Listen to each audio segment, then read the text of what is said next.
Comfort, it's expensive. Now, I'm talking to you guys. Your brain is programmable. Your biggest threat is the version of you that settles. Now, a lot of people think your biggest competition is other people. Too many people doing the same thing, too many businesses in your space. But the reality is, that's not it. Let's get into this. I'm Rand with Pro Business Talk. Here we go. Okay, quick note. If you guys want help building your business, your personal systems, or personal execution, I offer one-on-one coaching. I'll leave a link down in the description below. Let's get back to the video. Those of you who don't know who Alex Hormozi is should look him up on YouTube. Now, Alex Hormozi said something that should completely change how you see your life. He said, quote, "Your biggest threat isn't your competition. It's a mediocre version of you that you accept as good enough." Now, let that sink in for a second. It's not your boss, not your lack of money, not your town, and not your upbringing. It's the version of you that chooses comfort over growth. All right, we all know that time is going to pass no matter what. 5, 10, 20 years. The question is, who are you going to be when it gets here? All right, today we're talking about why most people never reach their full potential and how fear of success disguises itself as laziness. So I want to give you a few pointers and how to rewire yourself into someone who actually executes. One thing that I want to get straight is your enemy is not external. It's not competition. It's not a lack of resources. It's not a lack of ideas. It's simply the version of you that settles. Now, most of us spend our entire lives fighting imaginary enemies. They blame the economy, they blame rich people, they blame the system, they blame social media, whatever it is. Sometimes we all look for excuses rather than looking at ourselves. Now is the chance to look in the mirror and say, I'm the problem. Now, Alex Hormozi's quote hits hard because it eliminates excuses. Now, your biggest threat isn't somebody beating you. Your biggest threat is, I'm okay where I'm at. This is good enough. Good enough income, good enough health. Good enough effort. Mediocrity doesn't show up loudly.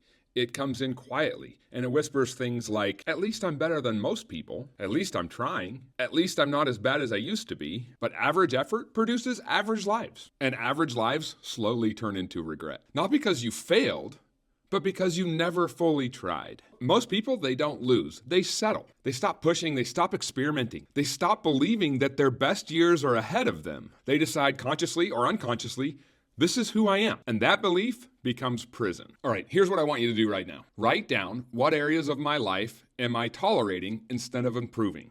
Just one. It could be business, money, health, discipline, confidence. Write it down. And if you're willing, drop it in the comments for accountability. Fear of success and fear of failure both go in the same category. Success changes identity. Success raises expectations. Success removes excuses. And success creates more responsibility. Now, most people think they're afraid of failing. They're not. They're afraid of succeeding because it forces you to have a new identity. If you succeed, you can't say things like, oh, I am so unlucky. I don't know what to do. If you succeed, you can't hide anymore. You become responsible for who you become next. And that's what scares people. Staying where you are becomes predictable, even if it hurts, even if you're broke, if you're unhappy. It's familiar pain. And a lot of times we choose familiar pain over unfamiliar path. Now, here's some things fear of success sounds like. I'm not ready yet, or I need to learn more. I'll start when things slow down. Maybe next month, maybe next year. Next year becomes 5 years, 5 years becomes 10, 10 years becomes 20. Pretty soon we're stuck going, where did the time go? Why didn't I put in effort? You spent your entire life preparing to live instead of actually living. Now, here's the reality. You don't need permission.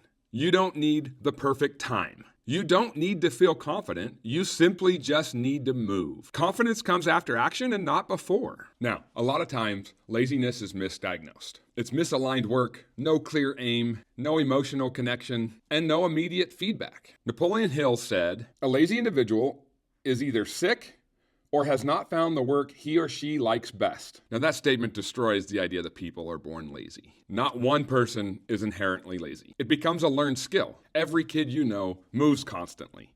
Every kid you know is trying to do something all the time. They explore, they build, they laugh, they run, they jump, they ask questions, they create stories. Their energy is natural, but over time, it gets suppressed. Now, laziness usually looks like confusion, lack of direction, lack of purpose, or lack of belief. If you don't know what you're building, why would you expect to be excited? If you don't believe your effort will pay off, why would you push? Most people aren't lazy, they're disconnected. So what is the opposite of that? Get connected. Get active. Find something you enjoy. Don't quit. Inactivity, it creates boredom. Boredom creates apathy. Now, apathy turns into self-judgment, and that's destructive. I guess I'm just lazy. The real reason is, I guess I haven't found something meaningful that's worth suffering for yet. Every worthwhile goal involves suffering in some form or another. Learning, failing, rejection, long hours, uncertainty, fear of the unknown. The question then becomes, what suffering are you willing to accept to get to where you want to go? This is where passion comes into play. Find your passion. Figure out how to create excitement in your life. Now, our actions, it controls our emotions. Action first, motivation later. That's how it usually works. Or you could say passion first, motivation later. Emotions follow behavior. Behavior shapes identity. Identity shapes future. And motion creates clarity. W. Clement Stone said, quote, "The emotions are not always subject to reason, but they're always subject to action." That means you don't wait to feel ready. You don't wait to feel motivated. You move first, and the emotions follow. Think about going to the gym. Most people don't wake up excited every day and motivated to go. After 5 minutes of moving, your mood shifts completely. Your energy increases, your focus improves. That's not magic, that's biology. Motion creates momentum. Now, most people try to think their way into a better life. That doesn't work. You act your way into a better life. Action changes self-image, confidence, skill, belief. Every workout is a vote for, I'm someone who trains. Every sales call is a vote for, I'm someone who sells. Every piece of content is a vote for, I'm a creator. Every disciplined choice reinforces identity. You don't become disciplined and then act disciplined. You act disciplined until you become disciplined. Now, I'm talking to you guys. Your brain is programmable. Repetition builds circuits. Habits strengthen pathways. Identity emerges from patterns, and small actions compound. Modern brain studies confirm something powerful. Your brain changes based off what you repeatedly do. Every habit builds neural circuits, and every repeated action strengthens them. That means you are not stuck.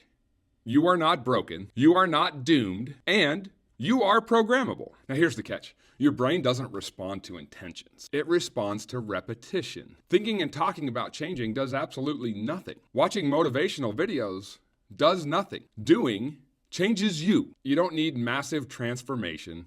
You need simply one step at a time. Decide today what step you're going to take to get better. You need small, consistent proof. One workout, one sales call, one page written, one video posted, one uncomfortable action. That's it. Do one thing daily. Most people overestimate what they can get done in a week, but underestimate what they can get done in a year. Consistency beats intensity, always. Now pause the video for a second, and I want you to write something down. What is one thing I will commit to daily for the next 30 days? Write that down. Not 10 habits, one.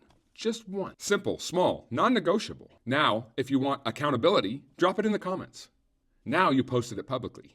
And that's where accountability comes from. Comfort, it's expensive. So comfort today, it costs you future freedom down the road. It's easy now, but harder later. Instead of hard now or easy later. You pay either way. Every life has a cost, and you choose when to pay it. Comfort feels cheap. Sleeping in, scrolling, avoiding hard conversations, putting things off, it all feels harmless. But comfort compounds just like discipline. Comfort today becomes debt, poor health, low confidence, limited options. Discipline today becomes freedom, strength, skills, choices. You don't escape payment, you get to choose the payment plan. Mediocrity is not something that just happens to you. It's something you accept. You tolerate sloppy standards. You tolerate excuses. You tolerate inconsistency. And you do this until it becomes normal. High performers, they're not special. They just have a higher minimum standard. They don't ask, do I feel like it? They ask, is this who I decided to be? Identity before outcome. Choose identity. Align your actions. Track proof and upgrade your standards.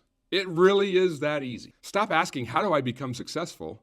And start asking, who do I need to become successful? And then start acting like that person today. Not tomorrow, today. Rewire your brain immediately. Not when it's convenient, but now. If you want to become a business owner, well, business owners make offers. Business owners talk to customers. Business owners solve problems. Start doing that now. I know you got it. Identity is not declared. It's demonstrated daily. No more waiting. No more perfect timing. No asking permission. No permission required. Start the ugly and start it now. You don't need a sign. You don't need to be approved. You don't need to do more research. You don't need another year to get ready. You're ready enough. Clarity comes from movement, not thinking. Imagine yourself 1 year from now. Same habits, same excuses, same routines. How does that feel? Now imagine a year of disciplined action. Not perfect, just consistent. A different life. Freedom. That future, it's built one boring day at a time. One step every single day. Now leave a comment below. This is my year. Leave that in the comments. And underneath that, write one action you're committing to start today. All right, Alex Hormozzi was right. Your biggest threat is not your competition. It's the version of you that chooses to be safe over strong. You don't need permission, and stop negotiating with the version of you that wants to quit. Start listening to the version of you that's more capable, because deep down, you already know this is your year. All right, that's what I got for you guys today. I'm Rand with Pro Business Talk. I hope you liked the video. Remember to hit that like, share, and subscribe button, and I'll catch you on the next episode.